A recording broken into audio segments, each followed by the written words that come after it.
की तो हम ऑफ पेज के अंदर इनिशियल स्टेज पे ये बातें क्यों कर रहे हैं कि reputation quality website, reputation quality website. आपको पता है इंसान अगर करेगा तो वो रेपुटेशन को सामने रख के वेबसाइट पे बैकलिंकिंग करेगा। इंसान की कैपेसिटी अगर 200 की भी होगी तो 100 पे आ जाएगी, 100 करेगा। क्यों? क्योंकि उसको इतनी सारी वेबसाइट्स नहीं मिलेंगी। बॉट क्या करता है? वो आसरा नहीं करता, उसको तो लिस्ट चाहिए, लिस्ट मिल गई, शुरू। उसके लिए रेपुटेशन मायने नहीं रखती, उसके लिए मायने रखता है जिन वेबसाइट की लिस्ट अपलोड की गई है बस उस पर जाके मैं अपने आर्टिकल्स को पोस्ट करना शुरू कर। अब उस बॉट को आपका कंटेंट दे दिया आपने और उसको कमांड दे दी 200 लिंक्स। उसका काम क्या है? 200 लिंक्स पे जाना और पोस्टिंग शुरू कर देना। वो करता रहेगा, उसे नहीं पता कौन सी वेबसाइट सही थी, कौन सी वेबसाइट गलत थी, कहाँ डू फॉलो था, कहाँ नॉन फॉलो था। वो करता जा रहा है। उसका रिजल्ट आप क्या एक्सपेक्ट करते हो?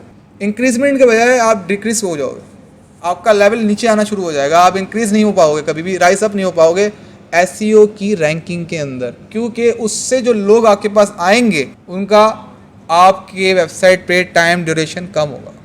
बैकलिंकिंग तो हो जाएगी, बैकलिंकिंग लेके रैंक लेके खुश थोड़ी होना है। असल चीज़ है वो बंदा जो आपकी वेबसाइट पे आके टाइम दे, और वो वही बंदा दे सकता है जहाँ पर आपने रिलेटेड, जैसे कीवर्ड रिलेटेड होते हैं।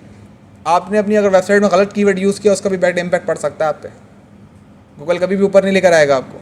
इसलिए कहा जाता है कि मेटा ऑप्टिमाइजेशन के अंदर मैक्सिमम 4 कीवर्ड का इस्तेमाल करें। आप ज़्यादा कीवर्ड्स यूज़ ना करें। ज़्यादा कीवर्ड यूज़ करने से आप अपने ही पेज को कंफ्यूज कर रहे होते हो। मैक्सिमम 4 कीवर्ड्स, शॉर्ट टेल और लॉन्ग टेल मिलाकर। ज़्यादा बड़ा हो रहा है तो आप उसको थोड़ा सा मतलब कीवर्ड के वर्ड्स को कम कर दो। यूज़र इंटेंट को सोच समझ कर आपने काम करना होता है। ये एक थोड़ी सी टेक्निकल फील्ड है सर्च इंजन ऑप्टिमाइजेशन, लेकिन रिजल्ट्स बहुत ज़बरदस्त होता है।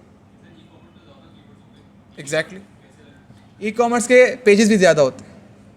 ई कॉमर्स के अगर कीवर्ड ज़्यादा हैं तो पेजेस भी ज़्यादा होते हैं। तो हम क्या करते हैं अमेज़ॉन पे, आप क्या एक्सपेक्ट करते हो कितने पेजेस होंगे? अनकाउंटेबल। साइड में अगर निकालें तो शायद हमें काउंटिंग करने में सुबह से शाम हो जाए, इतने पेजेस होंगे, लेकिन रैंकिंग में आती है हर जगह पर। उसकी वजह क्या है? उसकी वजह पता है ये है, जिस प्रोडक्ट का पेज है ना उस प्रोडक्ट की कीवर्ड के हिसाब से डिफाइन किया गया है।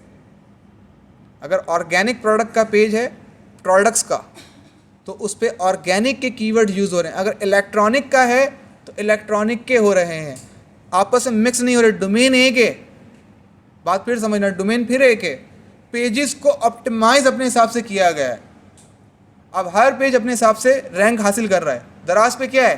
दराज पे भी यही, हर पेज अपने हिसाब से रैंक हासिल कर रहा है और लोग उसी की बैकलिंकिंग करते हैं। भाई मेरा प्रोडक्ट इस पेज पे होगा, मैं उसकी बैकलिंकिंग करूँगा ना।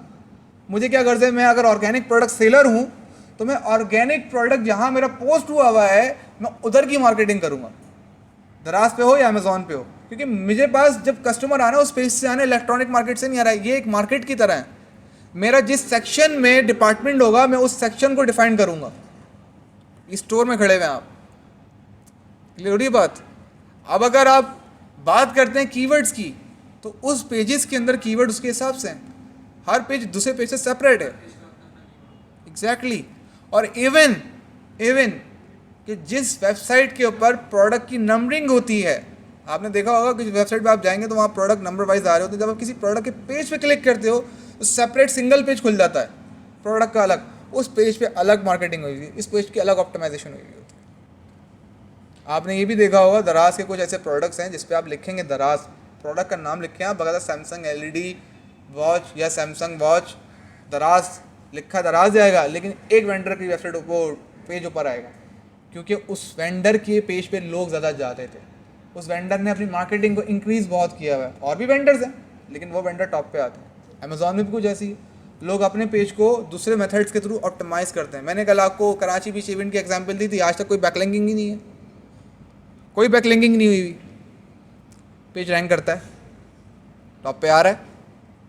उसकी वजह क्या थी? आपको उसका सवाल पूछा जाए, सर आपने ऑन पेज हो नहीं सकती, फेसबुक पे है ही नहीं, मैं नहीं कर सकता, फैक्टर ही नहीं अप्लाई हो सकता, ऑफ पेज मैंने की नहीं, how it's possible? Content, time, indication यहाँ से लो, इंडिकेशन वहाँ से, तो एक ही बात है। ऑफ पेज सिर्फ और सिर्फ एक ऐसा मेथड है जिससे आपके पेज पे ऑडियंस आ रही है।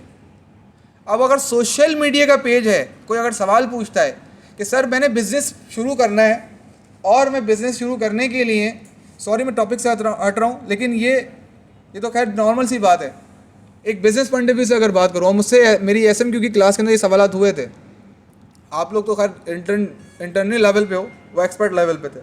उसमें आधे से ज़्यादा क्लास, मतलब इसी सेमिनार हॉल के अंदर आधे से ज़्यादा जो क्लास थी ना, उसमें आधे से ज़्यादा लोग सॉफ्टवेयर हाउस के अंदर सर्च इंजन ऑप्टिमाइजेशन और सोशल मीडिया ऑप्टिमाइजेशन की फील्ड में ऑलरेडी जॉब पे थे, डेजिग्नेटेड थे। तो उनके सवालात ये थे कि अगर हमें अपना बिजनेस स्टार्ट करना है या लीड जनरेट करनी है, क्योंकि उनके दो ही मकसद होते हैं, लीड जनरेट करना है। असल बिजनेस लीड के ऊपर है, कारोबार लीड पे होता है ऑनलाइन डिजिटल मार्केटिंग के अंदर। जिसके पास लीड है बिजनेस उसका है, बाकी सब उसके आगे घूमते फिरते रहते हैं।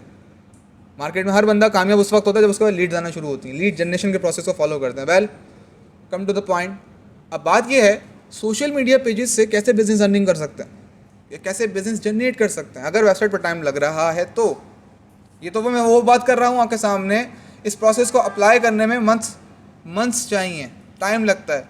इससे आप टाइम पे रखें, अपने पार्ट टाइम में रखें, ऐसा फ्लो करते रहें। लेकिन सोशल मीडिया का पेज रैंक कैसे करवाएं? How it's possible?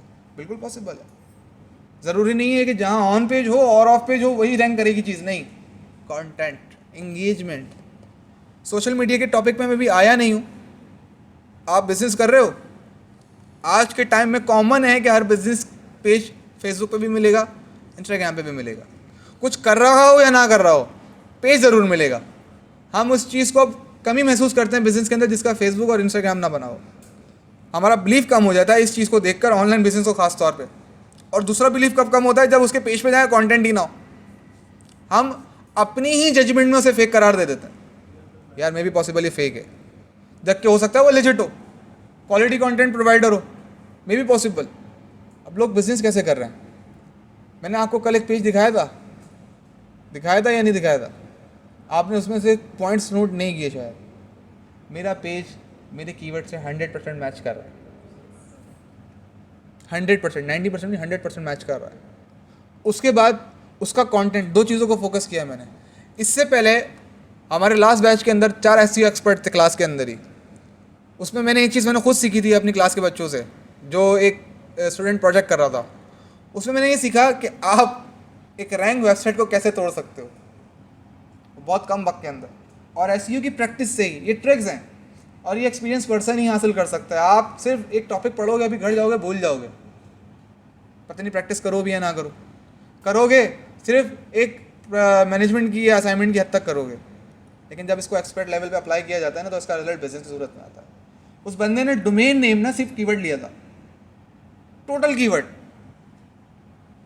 अब बात को सुनना और से, जैसे मेरा है दी KarachiBeachEvents.com, KarachiBeachEvents.com ले लिया मैंने, कीवर्ड ही डोमेन ले लिया। मैं ब्रांड कॉन्शियस हुई ही नहीं, मैंने छोड़ दिया अपने ब्रांड को। लोग अब अप्लाई कैसे कर रहे हैं इस चीज़ को? आप अगर ये सोच के बैठो, लोगों के जहन में होता है यार मेरे ब्रांड का नेम ये होगा, मेरे ब्रांड का कलर ये होगा, मेरे ब्रांड का लोगो, उस ब्रांड के पीछे भागता रहता है। ब्रांड का वर्ड गूगल पे तब जाके फोकस होता है जब वो ब्रांड दराज के लेवल का हो या बहुत बड़े लेवल का हो, तब जाके उसकी वैल्यू बनती है, तब जाके उसकी बैकलिंकिंग पावर बनती है, तब जाके उसके पेजेस टॉप पे आते हैं। आपको कोई नहीं जानता, आपने ब्रांड बना लिया, आप एक्सपेक्ट करो गूगल पे टॉप पे आऊँगा मैं। अपने ब्रांड नेम पे ही आओगे, 2 महीने बाद आओगे तो कीवर्ड पे नहीं आओगे, कीवर्ड फिर वहीं खड़ा होगा।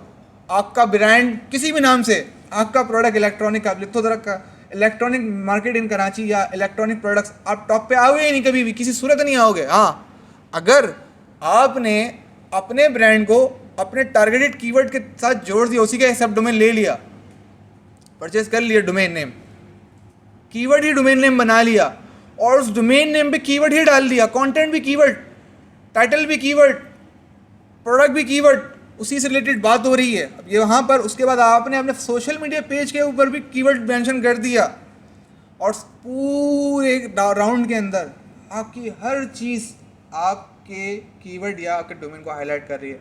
आप 2 से 3 महीने के अंदर या मैक्सिमम 4 महीने के अंदर रैंक तोड़ दोगे अगले बंदे का, टॉप रैंक पे पहुंच जाओगे। और ये हकीकत है, ऐसा बहुत से लोगों ने किया है, कर रहे हैं। वो ब्रांड कॉन्शियस नहीं है, वो कीवर्ड कॉन्शियस हैं।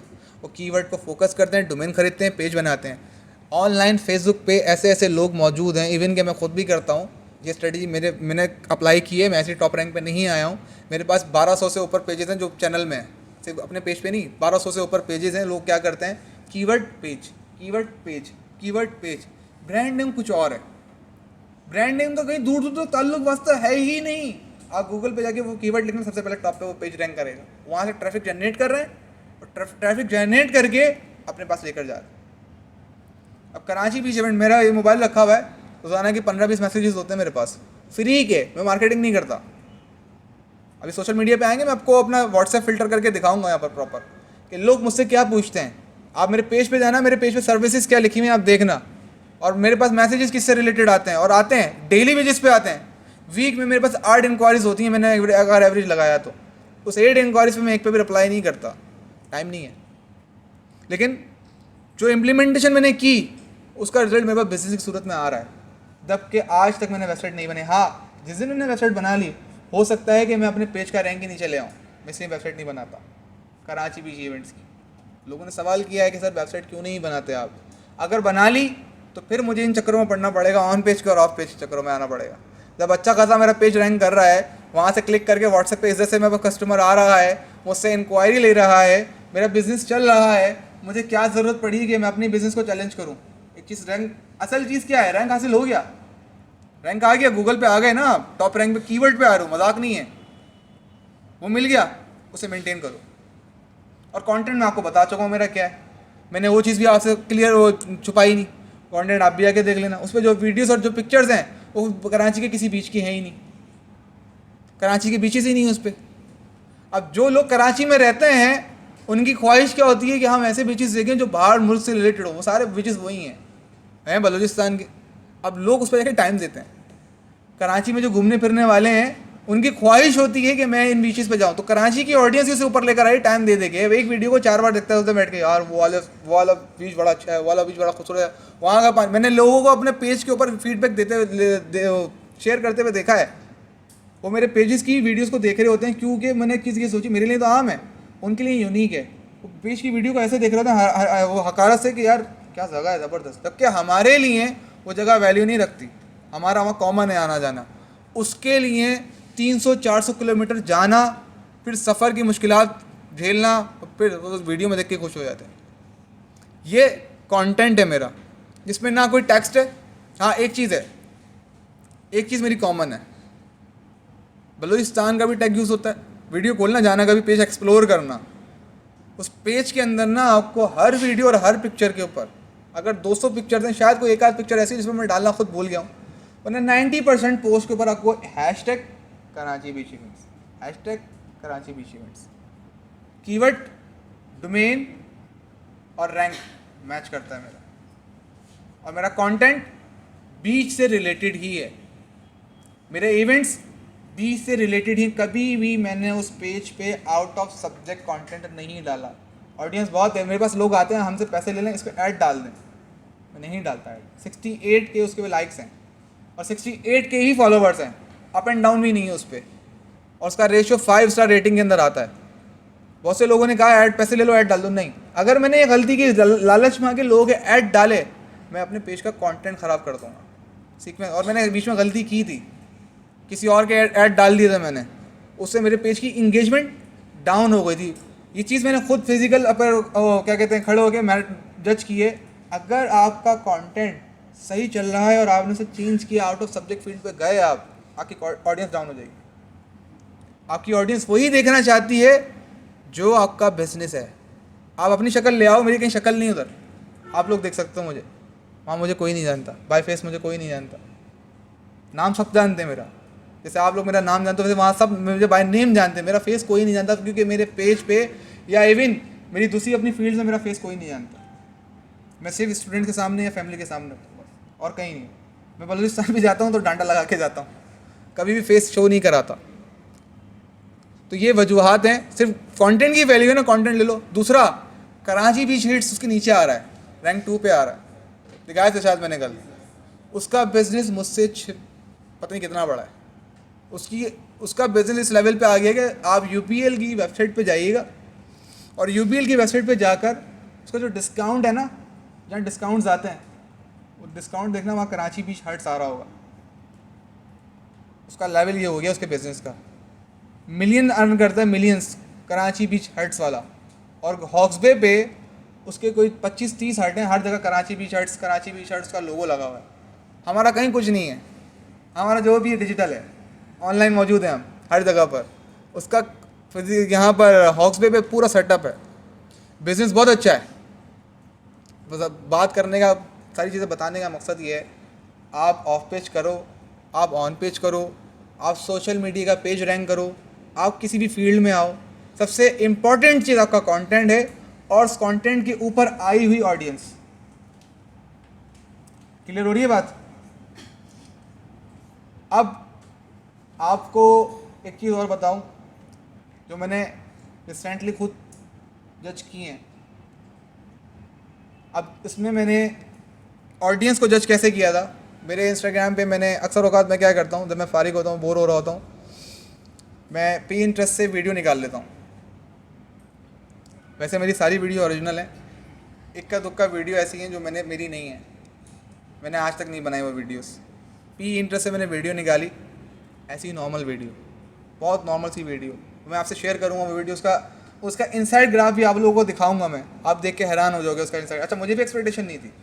वो वीडियो ऐसी है कि बंदे ने चाय का कप रखा हुआ है, चाय का कप उठाकर सिप कर रहा है और आगे ब्लर सी लाइटें आ रही हैं, बस चिली मिली लाइट्स नहीं होती रेस्टोरेंट के अंदर, बस इतनी वीडियो, मैक्सिमम 6 सेकंड की वीडियो। उसके बैकग्राउंड पे कोई गाना वाना लगा हुआ है, उसका ग्राफ कोई 22K पे गया है इनसाइड ग्राफ, उसके प्लेस इंस्टाग्राम के ऊपर। उस पर मैंने जाके देखा, मैंने हैशटैग कहाँ डाला, इस पर डाला ही नहीं, हैशटैग डाला ही नहीं है। सबसे ज़्यादा हाईएस्ट रेटिंग वीडियो है वो मेरी, जिसपे कुछ भी नहीं है, सिर्फ एक कप उठा के बंदे ने सिर्फ सिप लिया है, उस पर बैकग्राउंड पे गाना चला। मैं खुद परेशान हुआ यार, ये हुआ क्या है, पीछे जो बैकग्राउंड सॉन्ग लगा हुआ है। अब दूसरी मैंने उसके ऊपर रिसर्च करी, हुआ कैसे, मसला क्या है, कुछ भी यूज़ नहीं किया, कोई ट्रिक अप्लाई नहीं करी, सारी ट्रिक्स फेल हो गई यहाँ तो, और सबसे ज़्यादा हाईएस्ट रैंक उठाया इसने। How it's possible? उससे एक इंडियन इन्फ्लुएंसर ने, ये लिखा हुआ यहाँ पर इन्फ्लुएंसर मार्केटिंग, उसे एक इन्फ्लुएंसर ने सिर्फ और सिर्फ जब वो पोस्ट हुई थी वीडियो, उसे लाइक करके, खुद मैंने उससे नहीं कहा था, उसने उसे शेयर कर दिया था, और सबसे ज़्यादा ऑडियंस जो मैंने प्रोफाइल्स देखी थी उसी के पास थी। उसकी स्टोरी पे और उसकी प्रोफाइल पे जब वो वीडियो शेयर हुई, तब जाकर मेरे पास ये रिजल्ट आना शुरू हुआ। मैंने इससे ये सीखा, ऑफ पेज में भी है ये मेथड, ऑफ पेज का भी है। मैंने इससे ये सीखा कि ऑफ पेज के मेथड, ऑडियंस लाने के मेथड अपनी जगह पर हैं, मेहनत हमारी अपनी जगह पर है, लेकिन आपकी ऑनलाइन प्रेजेंस के अंदर इंस्टाग्राम, फेसबुक या ऐसी वेबसाइट जहाँ एफिलिएट मार्केटिंग होती है, वहाँ पर अगर ऐसे लोग मौजूद हैं जिनके पास मिलियंस की तादाद में ऑडियंस है ना, आप उनसे ताल्लुक़ बना लें, आप उनसे कनेक्शन बना लें और उन्हें पुश करें अपना कंटेंट शेयर करने के लिए, बनिस्बत उन लोगों के जिनकी नज़र में आपके बिजनेस की कोई वैल्यू नहीं है या आपकी कोई वैल्यू।